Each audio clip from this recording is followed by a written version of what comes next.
Yang memancing ikan kecil, ikan betutu. Salam sapa saya ucapkan, Assalamualaikum warahmatullahi wabarakatuh. Waalaikumsalam warahmatullahi wabarakatuh. Alhamdulillahirabbil alamin. Wassalatu wassalamu ala asrafil anbiya'i wal mursalin wa ala alihi wa ashabihi wa man tabi'ahum bi ihsan ila yaumiddin. Amma ba'd. Qala rabbi ishrah li sadri wa yassir li amri wahlul 'uqdatam min lisani yafqahu qawli. Yang terhormat Bapak Pengawas SD Kecamatan Segedong, Bapak Haji Ismail SPD MPD. Yang terhormat calon guru penggerak angkatan 10, yaitu Ibu Asmini SPDSD, serta teman-teman sekalian guru sekolah dasar guru sekolah dasar dari 03 Segedong. Pertama-tama marilah kita panjatkan puji syukur kehadiran Allah Subhanahu wa taala yang mana telah melimpahkan rahmat, hidayah, inayah serta nikmat iman dan Islam sehingga kita dapat berkumpul bersama di SD 03 Segedong dalam rangka presentasi calon guru penggerak angkatan 10 modul 14 budaya positif oleh Ibu Asmini SPDSD. Selawat dan salam marilah kita selalu curahkan kepada Nabi akhir zaman, Nabi Muhammad SAW, yang mana kita harapkan syafaatnya di yaumul kiamah. Baiklah, untuk acara pada siang hari ini yaitu pembukaan. Yang kedua, menyanyikan lagu Indonesia Raya. Yang ketiga, pembacaan doa. Yang keempat, kata sambutan pengawas SD Kecamatan Segedong Bapak Haji Ismail SPD MPD. Kelima yaitu presentasi calon guru penggerak angkatan 10 oleh Ibu Asmini SPDSD. Baiklah, ikan sepat, ikan gabus paling enak kalau diulai. Makin cepat, makin bagus. Acara akan segera kita mulai. Sebelum memulai acara ini, marilah bersama-sama kita membaca basmalah. Bismillahirrahmanirrahim. Acara kedua yaitu menyanyikan lagu Indonesia Raya. Hadirin dimohon berdiri.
mohon duduk kembali.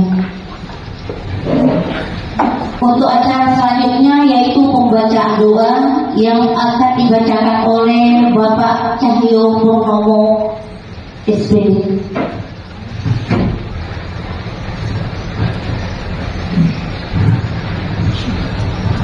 Assalamualaikum warahmatullahi wabarakatuh. Waalaikumsalam warahmatullahi wabarakatuh. Sekalian, untuk kegiatan acara ini, marilah kita semua berdoa, mudah-mudahan membawa kebaikan untuk kita semua. Izinkan saya untuk berdoa. Bismillahirrahmanirrahim. Alhamdulillahirabbil alamin wassalatu wassalamu ala asyrofil anbiya'i wal mursalin sayyidina Muhammadin wa ala alihi washabbihi ajma'in. Hamdan syakiran dan ni'aman dan yuwafi ni'amahu wa yukafi mazidah. Ya Rabbana lakal hamdu ya Rabbana jalal wajhika karimat min syaitan. Allahumma nas'aluka bi anna asyhadu annaka anta Allah la ilaha illa anta as-samad lam yalid wa lam yulad wa lam yakul lahu kufuwan ahad. Bi dzikri wa ibadil hamdulillah kama rabbana sayyidina la ilaha illallah wa karim subhanallah rabbil alamin alhamdulillahi rabbil alamin as'aluka min rahmatika wa maghfiratika wa rahmatika min kulli birin sallallahu min kulli ismin wa barakatuhu wa la hamida farajatahu wa la ajata illa baita Nabi Nabi Hasan berkata sallallahu alaihi wasallam wa inna jannata ma'dar yang aziz ya Rabbal alamin wa sallallahu alaihi wasallam Muhammad bin Ali sallallahu alaihi wasallam subhanahu wa ta'ala ya salam wa akhiru da'wana alhamdulillahi rabbil alamin wa salli wa sallim ala sayyidina Muhammad.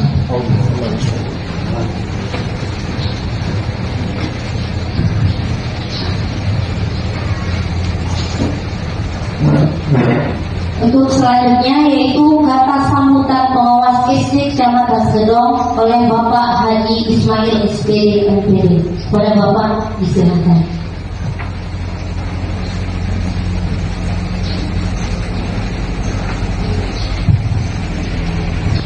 Bismillahirrahmanirrahim. Assalamualaikum warahmatullahi wabarakatuh. Waalaikumsalam warahmatullahi wabarakatuh. Yang saya hormati Ibu Asmini selaku kepala sekolah sekaligus hari ini sebagai calon juru penggerak Kabupaten Mempawah yang akan melakukan unjuk kerja, yaitu aksi nyata tentang modul budaya positif. Yang saya muliakan Bapak Ibu Dewan Guru yang hadir hari ini, kita nanti mendengarkan bersama apa yang disampaikan oleh kepala sekolah dari Yogyakarta menuju Sadariang, pakai tosa Ria Gembira. Guru dan kepala sekolah SDN 03 memang hebat dan merasa senang meningkatkan kompetensi melalui aksi nyata.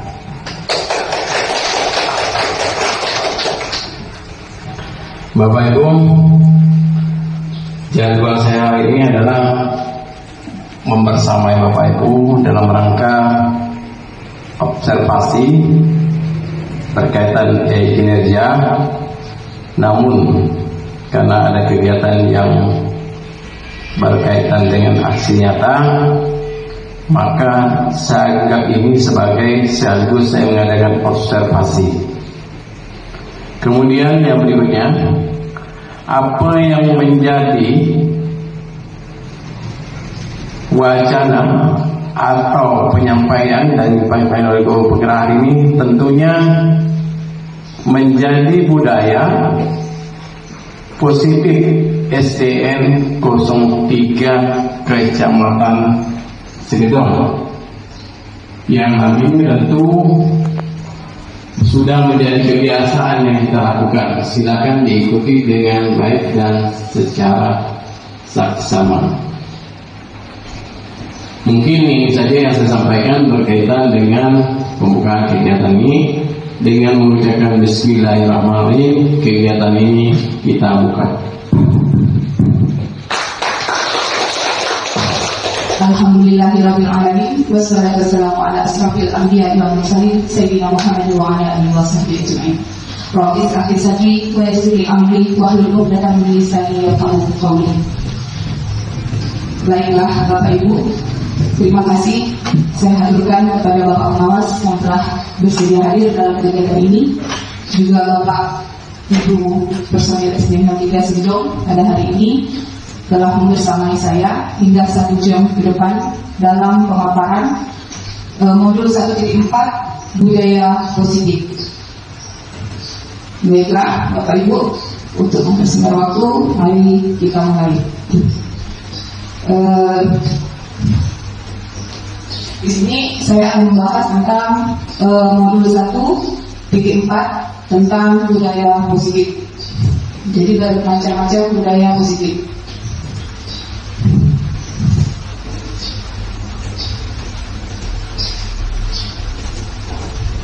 Jadi di sini dengan judul dari budaya positif itu ada judul ya, perubahan paradigma.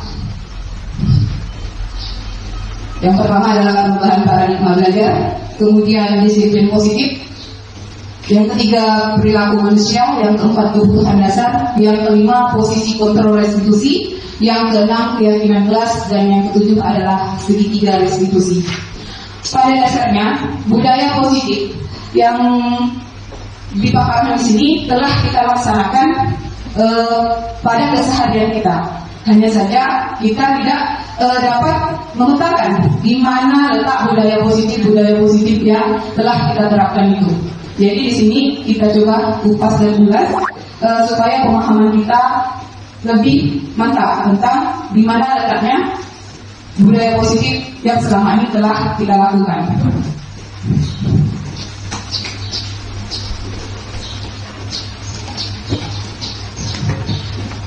Di sini saya mengambil tema di antara 7 budaya positif tadi adalah dengan mewujudkan budaya positif dengan keyakinan kelas dalam proses pembelajaran di SDN 03 Sedong, Kabupaten Mempawah. Jadi di sini saya mengambil tema yang tentang keyakinan kelas, di mana keyakinan kelas ini nanti dia akan termasuk kepada motivasi perilaku manusia.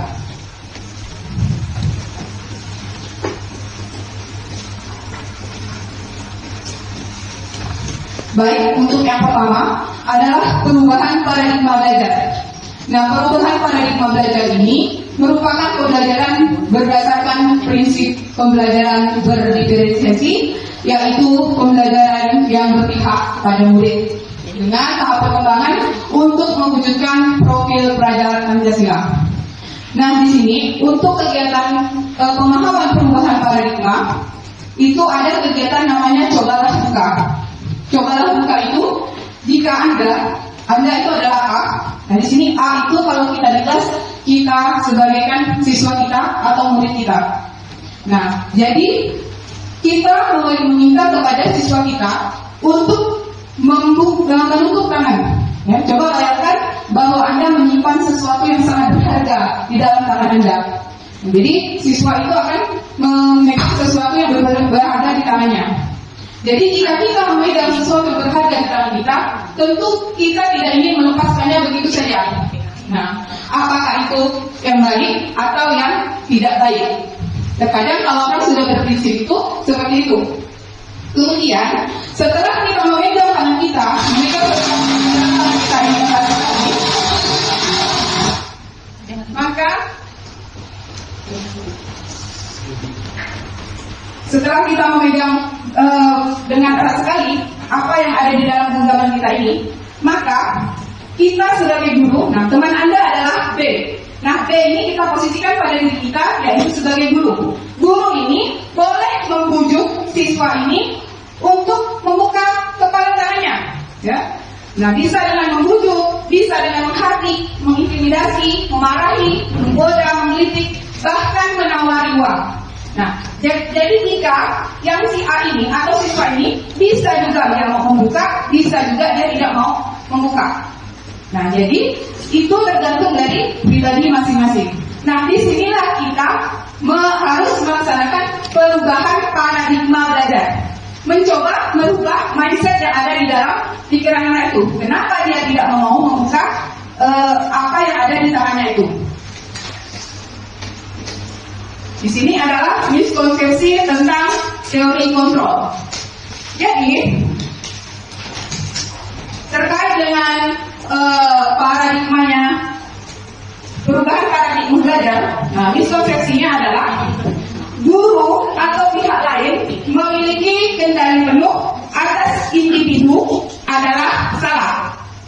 Nah, sebenarnya individu itu yang memilih untuk membiarkan diri mereka dikendalikan, atau dengan kata lain, kontrol pribadi itu adalah ada dalam tangan individu itu sendiri. Nah, jadi misalnya anak itu sudah memegang sesuatu di dalam tangannya. Nah, kita sebagai guru yang si B ini tadi ingin menyuruh buka. Nah, anak ini bisa juga dia tetap dengan prinsipnya, karena mengontrol dirinya, bisa juga dia terpengaruh. Nah, jadi kontrol pribadi itu adalah dalam tangan individu itu sendiri. Itu yang pertama. Ada 4 miskonsepsinya. Kemudian ada konsep penguatan positif.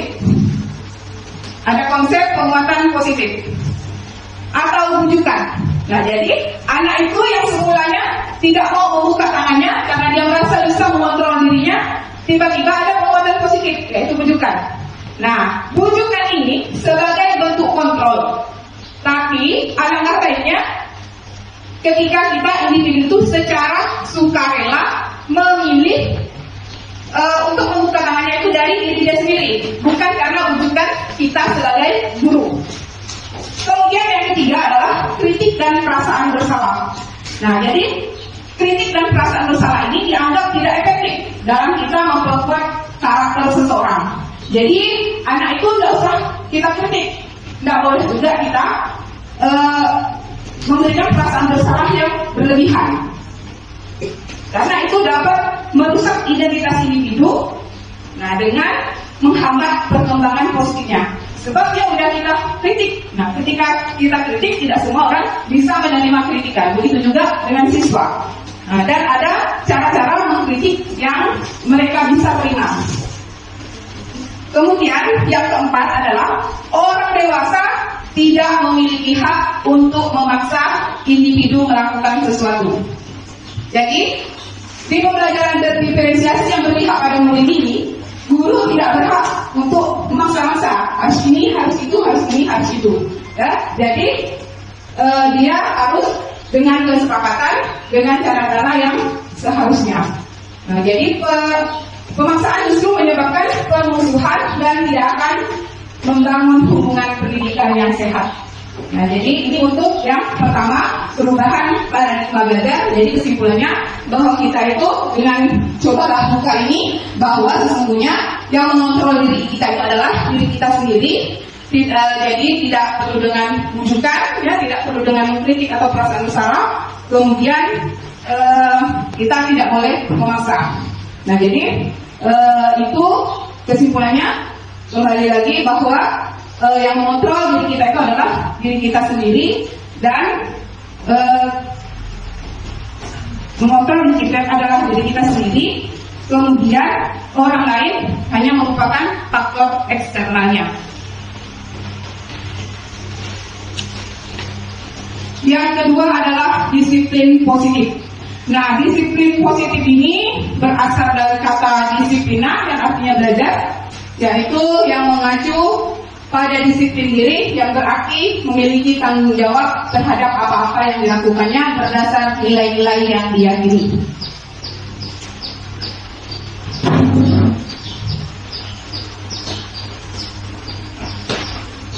Jadi disiplin positif itu kita harus bisa menunjukkan bahwa sebenarnya disiplin itu bukan tentang menghukum, tetapi tentang membimbing siswa, ya, untuk memahami konsekuensi dari tindakan mereka dan belajar dari pengalaman tersebut.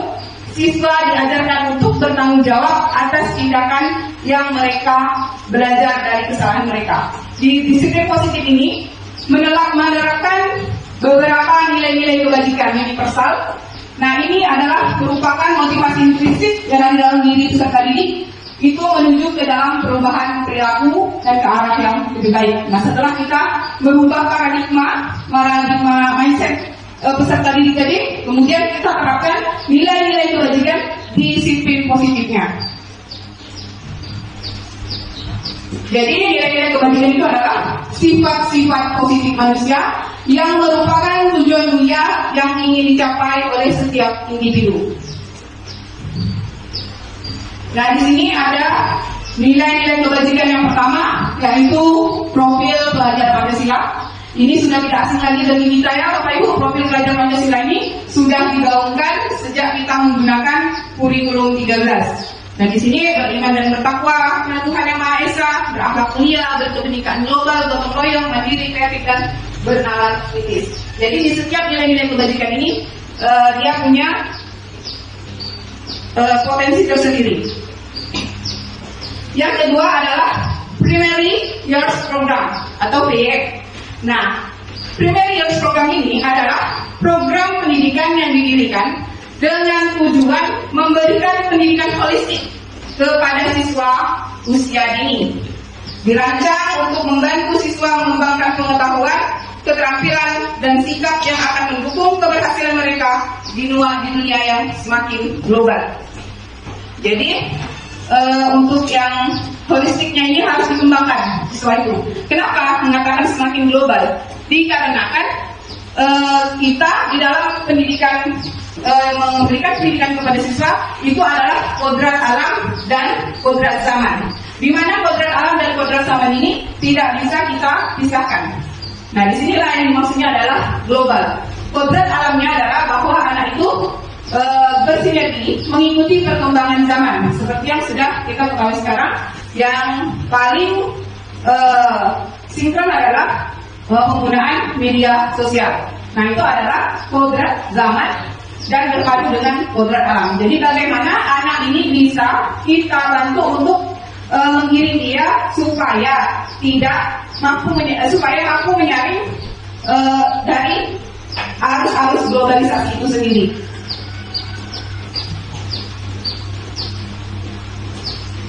Lalu yang ketiga ada 9 pilar karakter. Nah, 9 pilar karakter ini ya banyak sekali di sini. Ini kurang lebih dengan yang di karakter pendidikan profil Pancasila.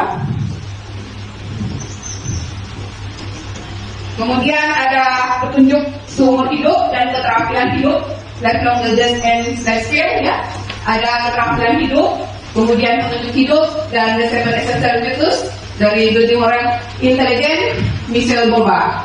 Jadi ini semuanya akan berkaitan. Nah, yang kelima adalah The Virtues Project dari nilai kebaikan. Nah, proyek-proyek ini adalah hasilnya dari nilai kebajikan yang sudah kita adopsi, maka itulah proyeknya.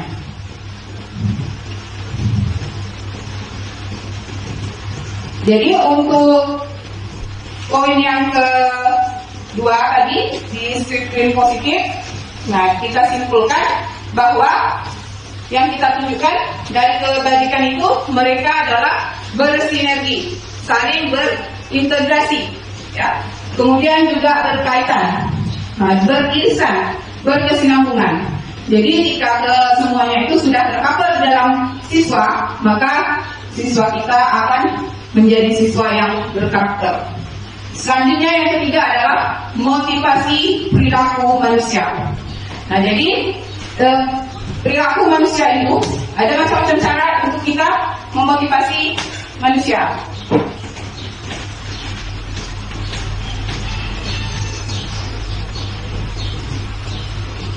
Ada yang tertinggal ya. Kesimpulan dari 5 nilai kebajikan tadi adalah misalnya sebagai pendidik kita memiliki peran yang sangat penting dalam mengajarkan nilai-nilai kebajikan pada siswa. Salah satu pendekatan yang positif adalah dengan memberikan contoh yang baik. Guru menunjukkan nilai-nilai kebajikan dalam tindakan dan perilaku kita akan menjadi panutan bagi siswa. Jadi sebelum kita, cara yang efektif adalah sebelum kita menerapkan kepada siswa, kita dulu sebagai guru yang melakukannya.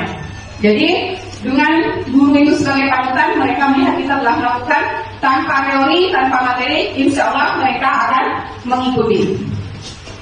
Nah, motivasi ini adalah faktor penting dalam kita membentuk perilaku manusia. Nah, ada 3 macam motivasi perilaku manusia.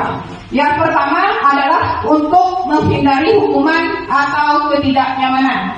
Nah, di sini adalah tingkat terendah, ya. Motivasi ini adalah tingkat terendah dari motivasi perilaku manusia.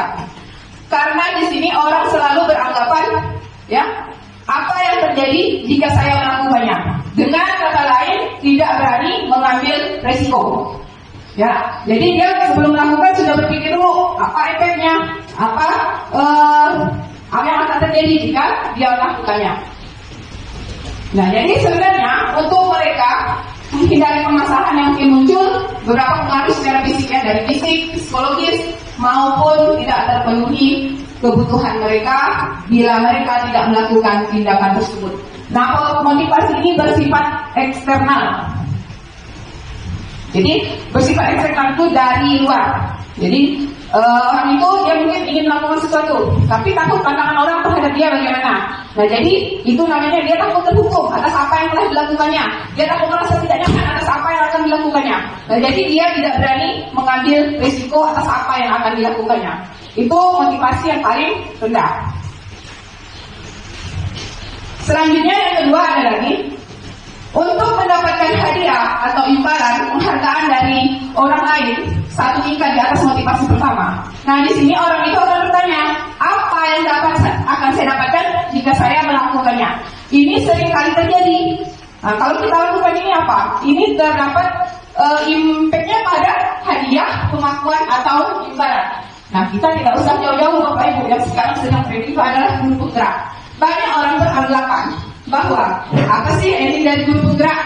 Nah, apa sih rewardnya? Apa sih gelarnya? Memang tidak ada, ya. Berbeda dengan semacam program strategi atau apa, itu ada rewardnya, ada efeknya.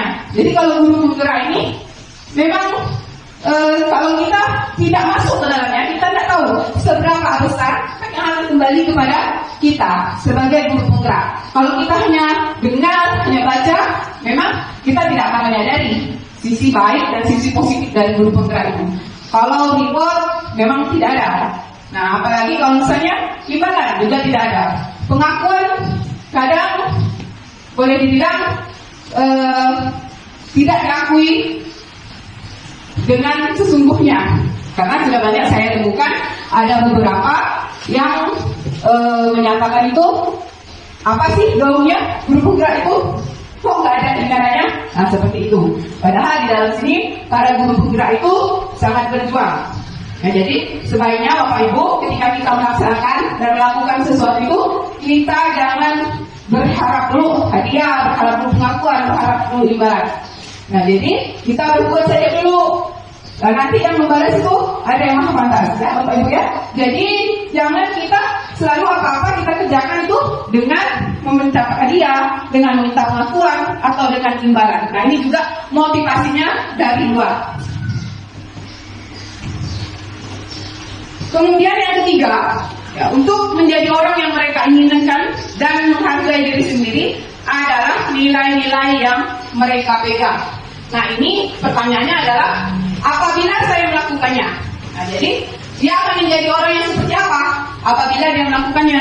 Nah, misal kalau kita sudah di kelas, kita akan menjadi seorang seperti apa jika kita melakukan pembelajaran berdiferensiasi, ya. Jadi apa yang akan impactnya bagi siswa-siswanya. Nah, jadi mereka melakukan sesuatu karena nilai-nilai yang mereka yakini bahwa pembelajaran itu baik, bahwa pembelajaran itu efektif. Nah, jadi seperti itu, mereka sudah berpikir positif. Nah, tadi setelah kita paradigma merubah mindset, kemudian kita melaksanakan disiplin positif, nah dia akan berlanjut kepada hal-hal yang mendukung. Jadi nanti kalau yang ini yang pertama dan kedua tadi itu adalah sifatnya dari eksternal, dari luar. Nah kalau ini dari diri kita sendiri. Nah yang eksternal dari internal, bukan eksternal. Jadi sesungguhnya motivasi inilah yang harus kita tanamkan kepada diri kita sebagai pendidik dan juga harus kita tanamkan kepada siswa kita. Nah kemudian dari sini ada tiganya, ada hukum dan penghargaan. Nah hukum ini terdapat 3, yaitu hukuman, konsekuensi, dan restitusi. Yang pertama adalah restitusi. Nah restitusi ini adalah menciptakan kondisi bagi murid untuk memperbaiki kesalahan mereka sehingga mereka bisa kembali kepada kelompok mereka dengan karakter yang lebih kuat.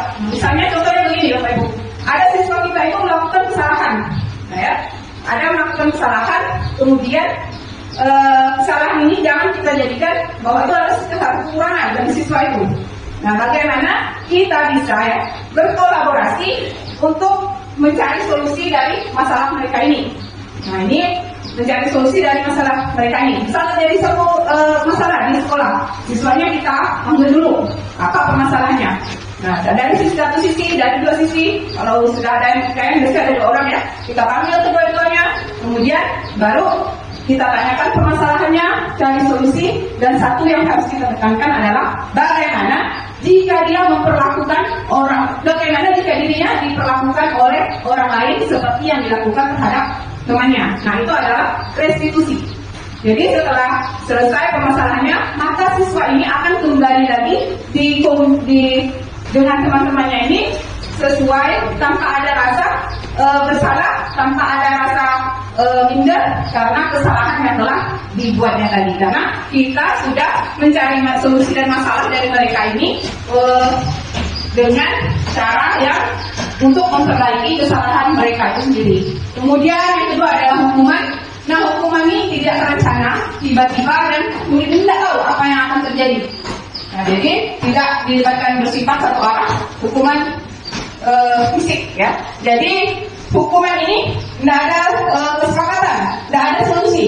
Nah jadi kita siswa melakukan kesalahan, ada satu pihak. Nah kita sebagai guru yang satu pihak ini langsung memberikan hukuman secara tiba-tiba ya. Jadi itu hukuman, dan hukuman ini sudah tidak lagi dibenarkan untuk hal-hal yang masih bisa ditoleransi ya. Jadi kalau yang hukuman ini semuanya bersifat fisik ya, seperti sering lapangan atau mungkin berjemur di tiang bendera seperti zaman dulu kan, atau beri di depan kelas sama kaki. Nah itu adalah prinsipnya hukuman. Kemudian yang ketiga adalah konsekuensi. Nah konsekuensi ini terencana, disepakati sesuai peraturan murid. Jadi kalau konsekuensi ini kita udah buat peraturan, kan kalau sudah peraturan otomatis sudah kita sepakati, ketika dilanggar maka guru ini memberikan sesuatu kepada siswanya, memberikan konsekuensi terhadap pelanggaran yang telah disepakati. Jadi mungkin untuk restitusi, hukuman dan konsekuensi itu kita lebih memilih kepada restitusi dan konsekuensi. Jadi supaya konsekuensi ini memunculkan efek jerak.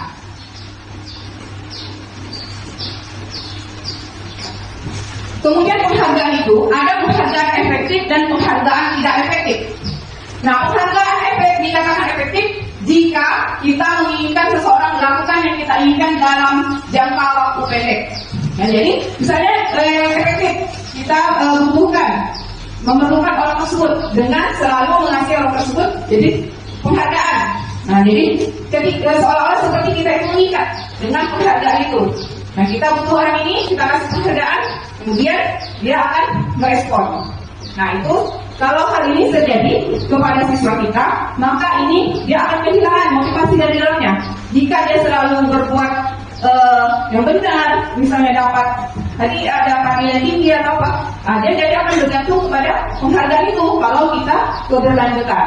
Jadi ada hal-hal yang kita sikapi. Kemungkinan kalau dia sedang melakukan itu, dia akan kehilangan mindset bahwa apa yang dilakukannya itu sebenarnya untuk dirinya sendiri dan itu baik. Tapi karena dia sudah menanamkan bahwa jika dia melakukan ini dia akan mendapatkan penghargaan, maka itulah yang terus tertanam. Dia tidak menyadari bahwa yang dilakukannya baik itu adalah sesungguhnya perbuatan baik. Jadi kemudian yang kedua adalah penghargaan tidak efektif. Nah, jadi penghargaan ini tidak efektif, benda atau peristiwa yang diinginkan yang dibuat dengan persyaratan. Dengan persyaratan ini misalnya, jika kamu lakukan ini, maka kamu akan dapat ini. Nah,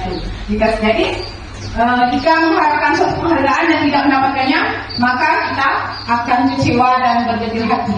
Jadi kembali lagi bahwa setiap apa yang kita lakukan itu dimulailah dari hati dan dengan setulus hati. Jadi kita tidak akan kecewa, kita tidak akan bergetir hati, walaupun kita tidak mendapatkan penghargaan, kita tidak diberi imbalan atau hal-hal lainnya berkaitan dengan penghargaan.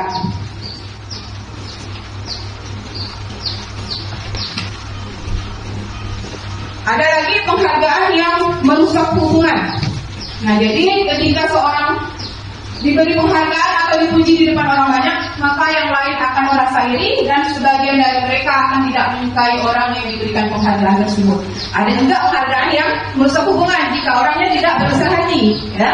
Jadi di dalam kelas, misalnya di sini dicontohkan bahwa guru sering memberikan penghargaan kepada anak yang nilainya tinggi, yang nilainya dapat ranking. Nah, jadi anak itu terus yang dikasih penghargaan, anak itu terus yang dikasih hadiah. Nah, maka ini akan menjadi guru-guru siswa-siswanya yang lain, teman-temannya menjadi malas melakukan ini, ibu video dia. Jadi kurang lebih seperti itu. Ya, jadi murid itu termotivasi hanya untuk menyenangkan gurunya karena udah dikasih penghargaan dari itu, dikasih imbalan, maka dia tidak akan bersikap jujur. Jadi penghargaan itu tidak semuanya bernilai baik, juga bukan berarti tidak baik. Ya, jadi kembali lagi kepada kita sebagai guru, bagaimana menyikapi dan membijaki keadaan di kelas dan siswa-siswa kita. Ada juga penghargaan yang menciptakan persaingan di kelas dan ujung-ujungnya menciptakan kecemasan.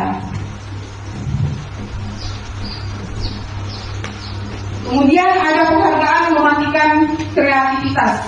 Nah, jadi murid diminta berpikir tentang hadiah atau penghargaan yang bisa mereka dapatkan bila berhasil menulis puisi. Nah, jadi puisi ini adalah seni. Nah, jadi puisi ini adalah seni. Penelitian menunjukkan bahwa pekerjaan seni atau sebuah penulisan cerita menjadi kurang kreatif bila dijadikan sebuah hadiah dan penghargaan. Sebab kadang-kadang buku-buku yang dirilis berdasarkan pengalaman pribadi, dirilis dari hati penulisnya, itu biasanya langsung booming karena di situ ada nilai seninya, dan waktu mencurahkan isi hatinya, waktu menuliskan buku itu, si penulis tidak mengharapkan penghargaan, tapi itu dimulai dari hati. Jadi seni itu tidak bisa kita kaitkan dengan penghargaan atau hadiah. Jadi nilainya akan menjadi berkurang. Nah, dalam tugas-tugas semacam masalah, para murid memakan waktu lebih lama dan memberikan jalan keluar kurang kreatif saat mereka dijanjikan suatu penghargaan. Karena mindsetnya anak-anak ini kadang ya, penghargaan, imbalan ya sama anak-anak itu juga. Kadang-kadang orang-orang tua itu kan seperti itu, guru-guru pun kadang seperti itu. Tapi alhamdulillah di sini semua guru-gurunya berbesar hati ya Bapak Ibu. Tulus ikhlas. Kemudian ada juga penghargaan yang menghukum. Nah, penghargaan yang menghukum ini adalah kalau menurut pembelajaran berinisiasi adalah sistem ranking. Nah, mereka yang mendapat ranking kedua akan merasa paling dihukum oleh yang mendapat ranking pertama. Makanya belakangan beredar itu bahwa tidak boleh memberikan sistem ranking. Tapi kalau hanya sekedar untuk memberikan apresiasi atas pencapaian siswa, itu rasanya tidak ada yang salah juga. Itu semuanya tinggal kita bijaki. Nah, yang paling penting adalah motivasi dari dalam diri, ya, intrinsik. Nah, saat seorang anak belajar untuk pertama kali menggabungkan huruf dan kata-kata serta menyadari bahwa ia dapat membaca, timbul pijar di matanya dan sebuah senyuman di wajahnya. Nah, jadi jika kita sudah memotivasi diri kita, dimulai dari hati, dimulai dari kita sendiri, tanpa ada imbalan, tanpa ada penghargaan, tanpa ada yang membuat kita merasa terhukum dan sebagainya, maka itulah motivasi yang sesungguhnya, maka kita akan selalu merasa bangga dengan pencapaian yang telah kita lakukan. Karena itu dunia ya Bapak Ibu, tentang motivasi dari dalam diri. Ketika kita telah punya motivasi dan kita dapat melaksanakan apa yang memotivasi kita itu sampai selesai, nah itu adalah hal tertinggi di dalam pencapaian. Nah di sini restitusi membantu murid menjadi lebih baik, memiliki tujuan disiplin, dan memulihkan dirinya setelah berbuat salah. Jadi restitusi yang sudah kita bahas tadi itulah bukan untuk menebus kesalahan, tetapi belajar dari kesalahan. Jadi anak-anak itu bukan kita pojokkan dengan kesalahannya, tapi kita gali permasalahan-kesalahannya, kemudian kita ajak memperbaiki kesalahan tersebut. Jadi restitusi ini dapat menuntun kita untuk melihat di dalam diri kita. Jadi restitusi ini lebih kepada karakter, bukan tindakan. Kita memunculkan karakter tanpa melakukan tindakan yang harus tidak kita lakukan. Kemudian yang selanjutnya adalah keyakinan kelas. Nah, keyakinan kelas ini bagaimana membuat keyakinan kelas? Keyakinan kelas ini bersifat abstrak daripada peraturan. Ini disepakati. Jadi keyakinan kelas ini dengan kata lain adalah kesepakatan kelas, ya. Jadi ini juga sudah kita lakukan sebenarnya kesepakatan kelas ini. Nah, jadi kita kesepakatan kelas ini dibuatkan berdasarkan kesepakatan bersama dan akan terus ditinjau dari waktu ke waktu. Apakah kesepakatan itu masih efektif atau sudah tidak lagi? Nah, ataupun misalnya pertama kita membuat kesepakatan apa?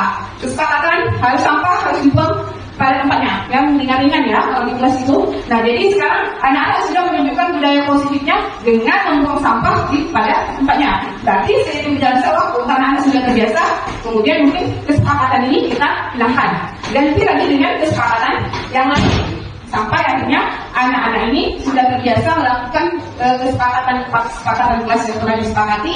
Nah, itulah yang harus kita tinjau dari waktu ke waktu. Yang mana yang efektif dilaksanakan, berarti sudah boleh kita hilangkan. Tambah lagi dengan yang baru. Jadi seiring berjalan waktu, anak akan terbiasa dan semua kesepakatan kelas itu terpenuhi. Jadi tanpa diingatkan lagi, mereka sudah tahu bahwa itu adalah keyakinan kelas mereka, adalah kesepakatan kelas mereka. Nah, di sini ada prosedurnya. Ya, ini udah buat semua kita ya Bapak Ibu ya. Nah, mencatat semua masukannya di kertas, kemudian sesuai dengan kesepakatan. Jadi isinya yang terpenting adalah maksudnya jangan menumbuhkan kalimat negatif di dalam kesepakatan kelas. Nah, seperti contoh di sini adalah jangan berlari kelas. Nah, padahal sesungguhnya harusnya kita mengarahkan berjalanlah di kelas. Nah, kalau misalnya mau sampah, jangan mau sampah sembarangan. Tapi kita ganti kalimat positifnya menjadi buanglah sampah pada tempatnya. Itu cerdas Pak Iqbal ya. Karena sudah melaksanakan.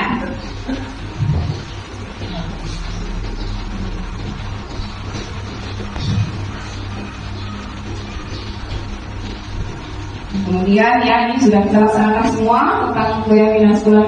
Kemudian ada kebutuhan dasar manusia.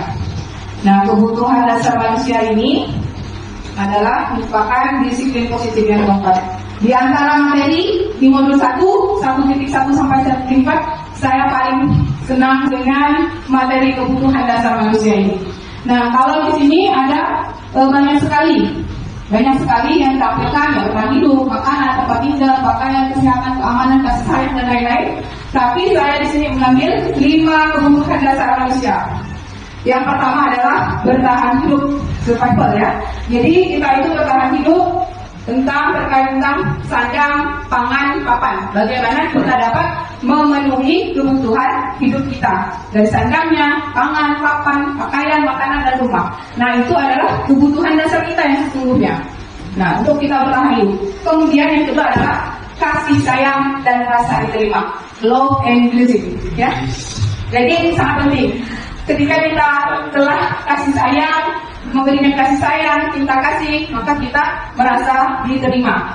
Nah, rasa diterima ini adalah yang membuat kadang kita tuh lebih bersemangat. Ketika kita merasa tidak diterima, kadang-kadang kalau ini nggak suka sama saya, ini benci sama saya, itu kadang-kadang membuat kita merasa tidak nyaman di lingkungan atau di pergaulan. Jadi harus memberikan kasih sayang dan merasa diterima pada siswa itu. Jadi siswa itu merasa kita mencintai dia, merasa kita kasih sayang, sudah kasih sayang, dan mereka akan merasa diterima oleh kita. Dengan cinta dan kasih sayang maka lahirlah rasa diterima.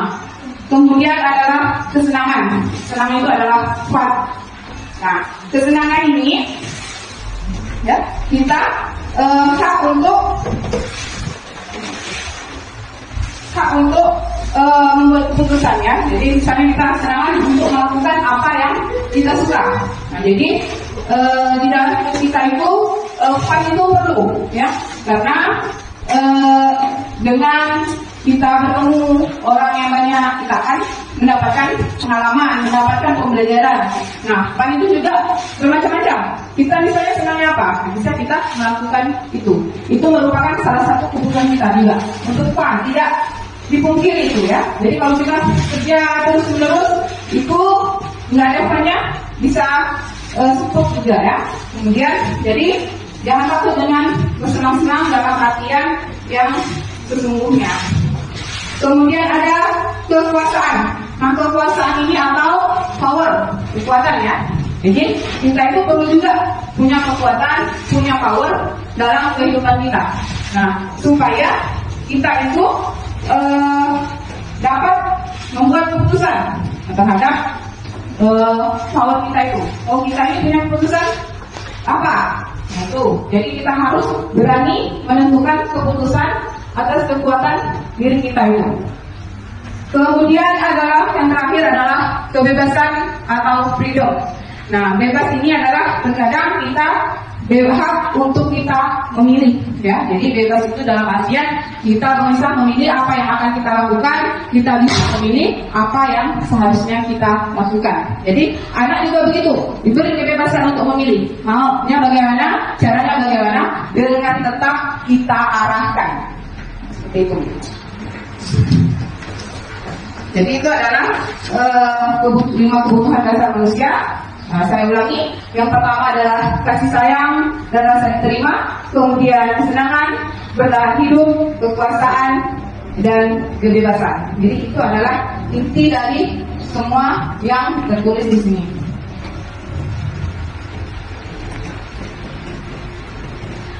Kemudian yang selanjutnya adalah disiplin positif. Nah, posisi kontrolnya. Yang kemudian ada posisi kontrolnya. Yang pertama adalah tentang menghukum. Nah, seorang penghukum bisa menggunakan hukuman fisik maupun verbal.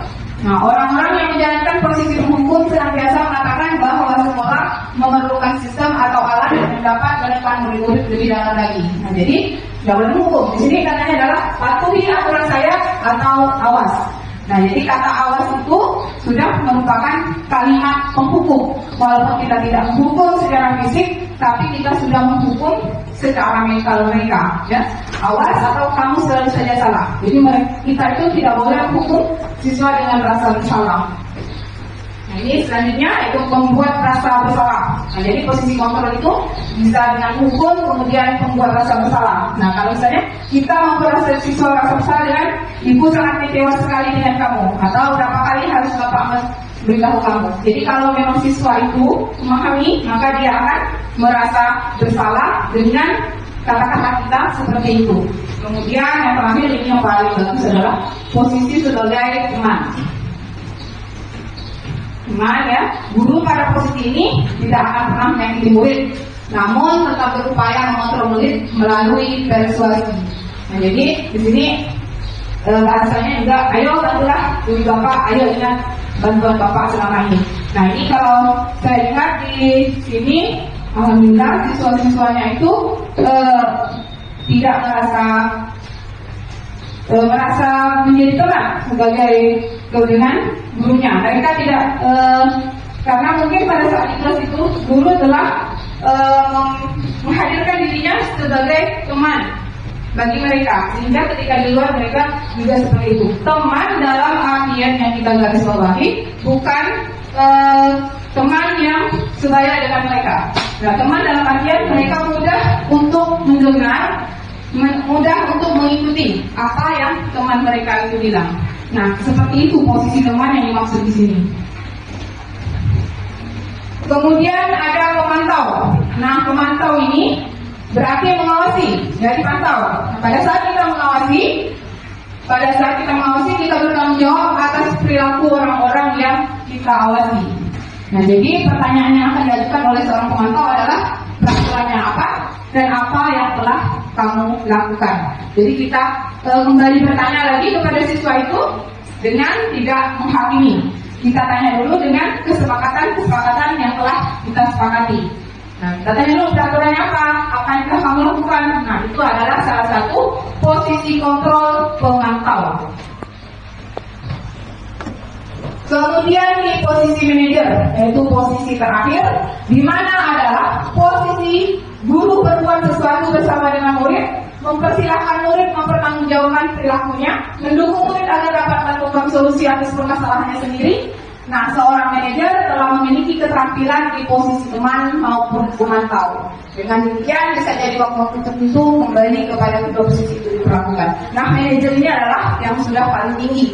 Setelah dia mantap di posisi sebagai teman, kemudian mampu di posisi pemantau, maka dia sudah berada di posisi manajer. Ketika dia sudah berada di posisi manajer ini, insya Allah semua permasalahan siswa itu dapat diatasi, kemudian siswa merasa nyaman, merasa tenang berada bersama kegiatan pembelajaran tersebut.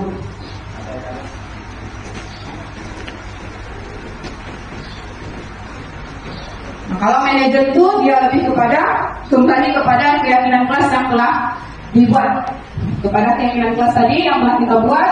Nah, maka kita ingatkan lagi apa yang kita yakini, kenapa kita melanggarnya. Nah, itu sudah di posisi manajer. Kemudian ada segitiga restitusi. Nah, segitiga restitusi ini adalah proses dialog yang dijalankan guru untuk dapat menghasilkan murid yang mandiri dan bertanggung jawab, kemudian menstabilkan identitas.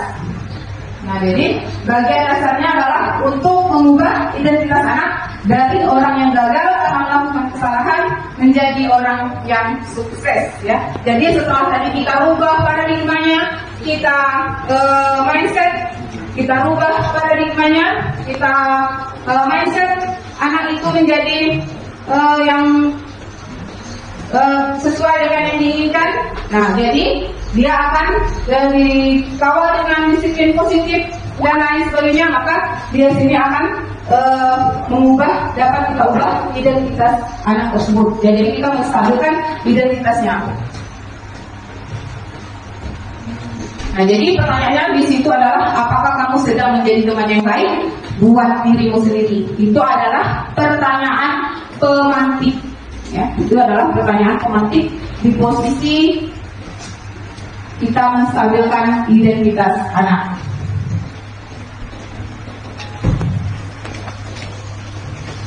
Kemudian yang kedua adalah restitusi. Restitusinya validasi tindakan yang salah. Nah, setiap tindakan kita lakukan dengan satu tujuan, yaitu memenuhi kebutuhan dasar. Nah, kebutuhan dasar yang 5 tadi, apabila kebutuhan dasar ini telah kita penuhi, maka kita bisa menemukan cara-cara efektif untuk memenuhi kebutuhan tersebut. Nah, menurut teori kontrol, seorang guru yang telah memahami teori kontrol pasti akan mengubah pandangan dari teori stimulus respon ke cara berpikir proaktif yang mengenai tujuan dari setiap tindakan. Ya, nah, terus kita mungkin dengan sifat anak yang suka meremeh. Ya. Tapi bila sikap kita itu adalah sikap dia untuk mendapat perhatian kita. Nah, jadi kalimat-kalimat itu mungkin terdengar asing, ya. Padahal kamu bisa melakukan yang lebih berbeda daripada ini. Kamu bisa punya alasan mengapa melakukan hal itu. Nah, kamu patut bangga pada dirimu sendiri karena kamu telah melindungi sesuatu yang paling banyak buatnya.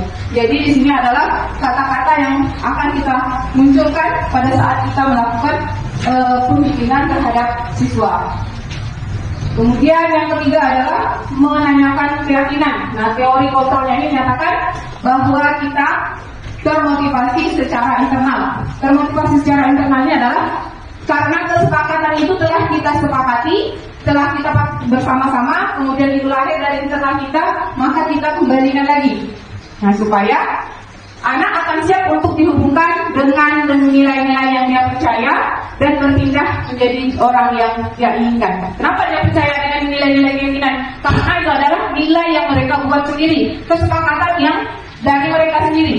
Nah, jadi karena mereka percaya, maka mereka membuat kesepakatan itu, dan akhirnya mereka akan berpindah menjadi orang yang diinginkan setelah dia memahami dan kembali kepada keyakinan jelas yang telah dibuatnya.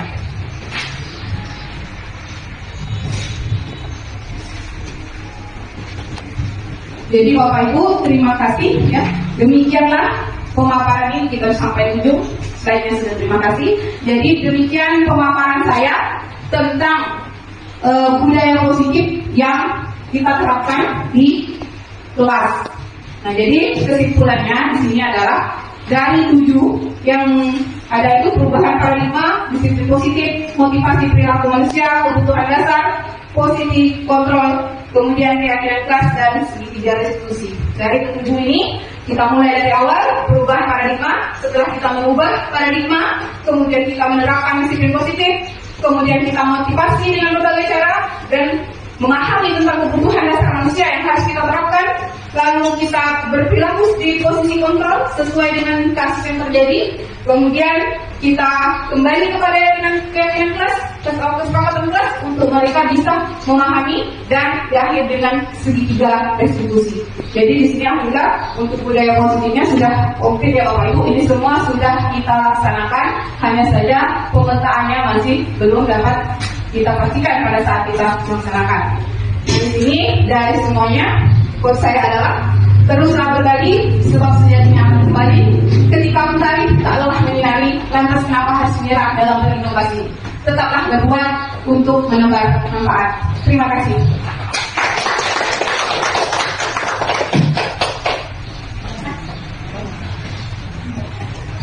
Baiklah Bapak Ibu, demikian pemaparan saya terkait dengan modul 174 budaya positif di calon gubernur daerah angkatan 10 ini.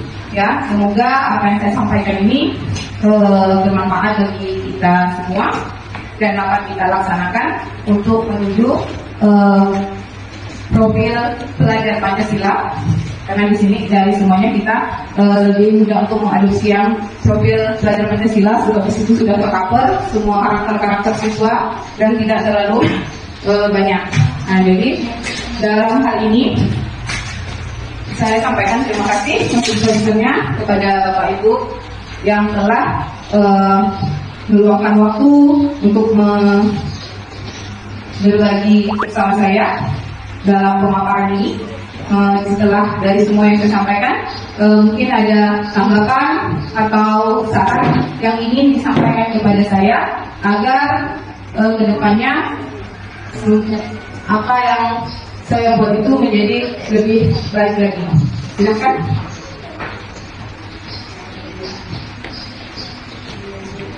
Bagaimana Bapak Ibu? Sudah dapat dipahami semua?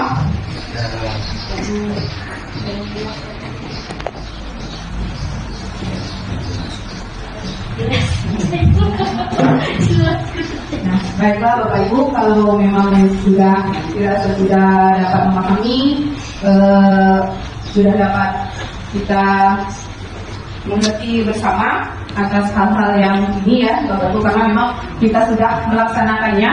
Nah, hanya saja ya seperti bilang tadi belum terpetakan. Jadi kita di sini hanya lebih detail ya terhadap item-item yang disampaikannya. Jadi yang semula kita tidak tahu ini posisinya di mana, dan sekarang kita menjadi tahu. Apa yang belum kita lakukan mungkin boleh juga kita lakukan.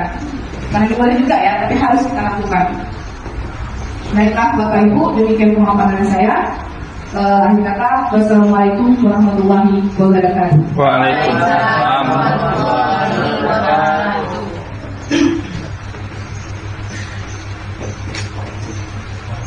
Demikian tadi presentasi pemaparan presentasi calon guru penggerak angkatan 10 modul 4 budaya positif.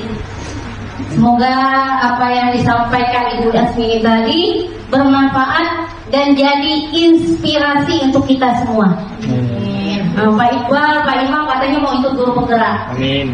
Setelah Bu Yasmini. Satu pantun untuk ibu. Pak Eri mau masang belat dipasang menggunakan kawan. Ibu Asmini memang hebat. Semoga CGP-nya lancar, selesai dan selalu semangat.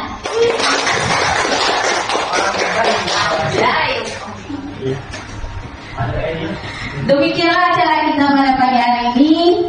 Kurang lebih saya sebagai pemandu acara mohon maaf karena saya adalah manusia yang tak jauh dari salah dan silap. Anak-anak pergi berlari sampai terjatuh. Saya mohon undur diri. Assalamualaikum warahmatullahi wabarakatuh. Waalaikumsalam warahmatullahi wabarakatuh.